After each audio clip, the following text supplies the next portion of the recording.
Isipin mong gabi na umuulan at tahimik ang kalsada sa gilid ng kagubatan sa Zambales. Biglang may tricycle na dahan-dahang dumaan, pero walang sakay, walang driver at tila lumulutang lamang sa dilim. Sinasabing tuwing alas 12 ng gabi, may mga naglalaho raw na tricycle sa lugar na ito. May mga nakakita na raw ng anino ng isang matandang driver, nanginginig at umiiyak, sumasabay sa hangin ang kanyang mga bulong.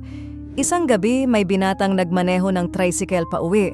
Sa gitna ng kalsada, nakakita siya ng batang babae na umiiyak. Pinara niya, pinasakay, pero biglang naglaho ang bata.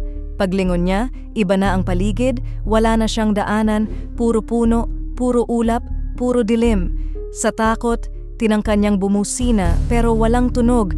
Hanggang ngayon di na siya nakita. Ang mga tricycle na nawawala, minsan natatagpuan sa gitna ng kagubatan.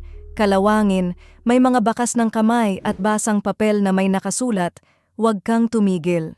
Sumpa ba ito ng mga kaluluwang di matahimik o may mas madilim pang dahilan sa likod ng mga nawawalang tricycle? Ikaw, may lakas ka bang sumubok magmaneho rito? Like, share at follow kung gusto mo pang marinig ang mga kwento ng dilim.